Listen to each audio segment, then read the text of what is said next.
Sveiki, brangieji. Šiandieną, kaip galit suprasti, iš video pavadinimo pas mus yra party, pižamų party. Pas mus šiandien pižamų vakarėlis. Ir šiame vakarėlyje su manimi dalyvauja Indrė. Labas. Labas. Taigi, Indrė iš Made by Me kanalo. Ir šiandieną mes turim viena kitai paruošusios po 5 klausimus. Ir užduosiu aš jai 5 klausimus, atsakysim abidvi, po to jinai užduos kitus 5 klausimus, kuriuos galėsite pažiūrėti pas ją kanale. Taigi, pradedam. Nieko nėra. Brolis miega pasakyk. Nu tai tu miegi pas tave tie. Ne užrakintos. Nu aš pratus paėmiau, aš filmuoju. Taigi, pirmas klausimas. Ar jau jauti kalėdinę nuotaiką? Jo, žinok, jau jaučiu. Iš tikrųjų pajutau tada, kai per vieną dieną važiavau ieškoti dovanų savo šeimai, eglutį papuošimų ir paskui dar vakare su sese gaminom eglutės papuošimus. Tada kažkaip ir pasijuto man tą kalėdinę dvasią. O iš tikrųjų, kai pradeda ten tos parduotuvės puoštis, visur ta kalėdinė muzika skambė, tada man kažkaip dar nesijaučia kalėdos. Bet va, kai jau pati pradedi ruoštis, galvoju, kaip čia papuošti eglutę, kokie išsisliukai šiemet, kokią spalvą, namus, ką nors kaip padekoruoti, tada va, kažkaip ir pradeda jaustis. O tu jau jauti kalėdinę dvasią? Žinot, pasakysiu taip. Aš kalėdinę nuotaiką anksčiau tai iš viso. Kol pradedi jausti, tai jau ar ten naujametinė, jau kada šventės, kada tikrai arba jau pasipuoši viską jau prie stalo sėdi, o kalėdos. O Lietuvoje tai žinoma, ta kalėdinė nuotaika ateidavo, nes tu važiuoji pas giminę, susitinki, ten visi kartu, tada jau būna tikrai kalėdinė nuotaika jaučias. O čianais Anglijoje prieš tai irgi taip nesijausdavo, bet kai dabar pradėjau žiūrėti YouTube kanalus, ir visos jau vlogmas, ir kai vlogmas pradėjo visos rodyti viską, jau tada savaime ir nuotaika ta kalėdinė atsiranda. Taigi nuo YouTube'o užsikrečiu ir nuo kitų blogerių. Kada pradedi puoštis namus šventėms? Irgi tas pats, pavyzdžiui, anksčiau tai daug vėliau pradėdavau puoštis, o dabar jau kada prasideda gruodis, YouTube'as, visos ten merginos, vaikinai pradeda filmuoti tas vlogmas, viską jau kažkaip tai ir norisi, tai tą nusipirkti, pasipuošti, tai perki, dedi ir jau puošiesi nuo gruodžio pradžios, bet aišku, va eglutė, tai kada mes čia prieš savaitę kažkur tik tai pasipuošėm, jau ne iš pat gegužės, ne iš pat gruodžio 1. Kaip liežuvis pinas, Indrė, čia man vienai, ar ir tau taip? Siaubas. Na, Indrė, o kada tu pradedi puošti namus šventėms, ką? Aš iš tikrųjų stengiuosi puoštis namus kalėdoms kaip įmanoma vėliau. Nes aš iš tikrųjų nelaukiu kalėdų ir aš nelabai jas mėgstu. Tai stengiuosi kažkaip atidėlioti kuo toliau, bet kažkaip šiemet jau žiūriu visos youtuberės puošęs, tas eglutės, galvoju, nu aš irgi noriu. Tai va, aš irgi pasipačiau šiemet labai anksti, ko iš tikrųjų pas mane dažniausiai taip nebūna.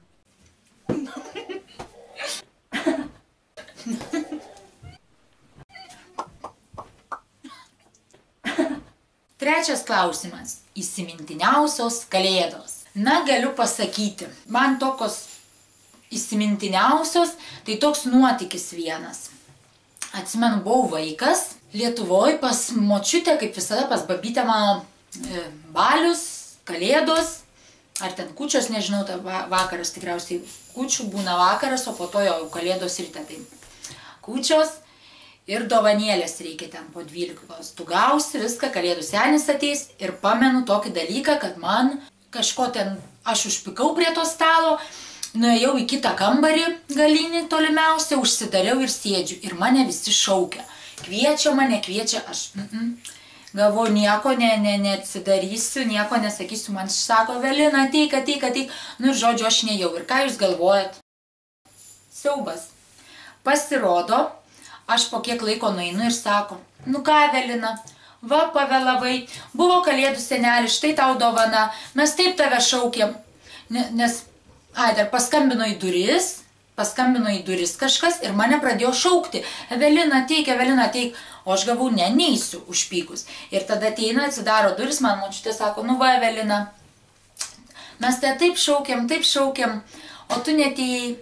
O ten buvo kalėdų senelis ir štai tau atnešė dovanėlės ir paduoda man tas dovanėlės, o man toks pyktis ir toks verkimas, kad kokia aš kvaila, kokia aš žiopla, nenuėjau iki tų durų per piktumą, o ten buvo kalėdų senelis ir nepamačiau aš kalėdų senelio. Žodžiu, labai liūdna buvo. Tai va, žodžiu. O tau, Indre, koks įsimintiniausios kalėdos, nuotykis su kalėdom? Ką? Ką žinau, įsimintiniausios kalėdos. Kažkaip tokių labai įsimintinų, žinau, kalėdų pas mane, gerų kalėdų nebuvo. Kažkaip aš įsimenu, pas mane tas visos šventės buvo labai liūdnos, tai kažkaip aš ir nenoriu prisiminti. Nes kalėdos turėtų asocijuoti su kažkuo tai tokiu geru, šviesiu, su šeima, o man kažkaip tai prisimenu nelabai gerus dalykus. Na ir 4. klausimas. Patiekalas, kuris privalo būti ant kalėdinio ar naujametinio stalo. Žinok, aš neįsivaizduoju, man dabar ši mamos reikalauja visą laiką, nes važiuojam vieną dieną pas senelį, o kitą dieną važiuoju pas tėvus. Tai dabar visada iš mamos reikalauja, kad padarytų man virtinių su grybais. Nežinau, kas pasidarė, man taip patinka tie virtiniai su grybais, aš iš tikrųjų mama gamina tik tai man, žinok, prigamina kokias 3 didžiausias lėkštes ir tik aš vienintelė juos valgau. Tai visada man sakydavo, va, Indrutė, aš turiu prigrybauti grybų, kad bent kalėdom jinai turėtų užtektų. Ir iš tikrųjų, kai aš buvau maža, tai ir aš, ir sesė, žinok, kai tėvai prigrybaudavo, mes negalėdavom pakęsti kai tuos grybus pradėdavo džiovinti orkaitėje arba virdavo ant ugnies. Žinok, ir aš, ir sesė pasilysdavom po kaldrą, nes negalėdavom pakęsti to kvapo. Ir paskui sikimtom nosis ir žiūrėtum, kurį ilgiau gali nekvėpot, kad neužuosti tos smarvės. Nuo dabar, žinok, kai užuodžiu verdant grybus, tai man... O be kokio patiekalo tai neįsivaizduoja kalėdų? Man gali patiekalų iš tikrųjų nebūti, jokių. Man kalėdos tai yra, kada šeima susirenka, o ne kad pavalgyti. Bet naujų metų stalo iš tikrųjų ar kalėdų neįsivaizduoju be mandarinų.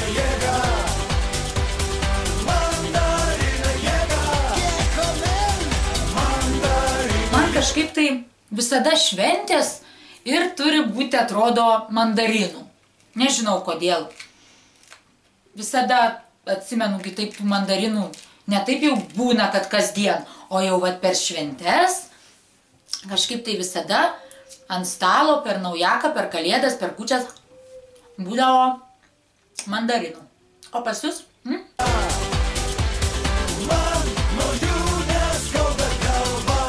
Na ir 5. klausimėlis. Kalėdos. Pirma asociacija. Kalėdos. Pirma asociacija. Didelis stalas, šeima, giminės, močiutės, dedukai, mama, tetis, sesės, sėdi, vaikai laksto aplinkui, kvepia, žodžiu, kalėdos, iš karto šeima, giminė, toks namai, jaukumas, tokios asociacijos. O tau, Indre? Man kalėdos tai pirma asociacija yra šeima. O paskui visą kitą, aišku, ten eglutės, sniegas, koks nors karštas vynas.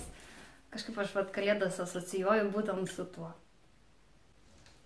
Na tai štai, mūsų toks pižamų vakarėlis. Tikiuosi jums patiko. Jeigu taip, pirštukai į viršų, komentuojam. Galite atsakyti šiuos klausimus ir jūs komentaruose, tikrai labai įdomu. Ir dabar nepamirškite pereiti pas Indrę į kanalą, nes yra šio filmuko dar kaip ir antra dalis, arba čia antra, o ten pirma, žodžiu, maišaliokitės, dar, žodžiu, keliaukite ir į kitą kanalą pas Indrę ir pažiūrėkite kitą dar šio filmuko. Tai mūsų, kaip toliau dar mes tūsinamės. Na ką, keliamės. Ačiū Jums už peržiūrą. Ir susitiksim jau greitai kitose filmukuose.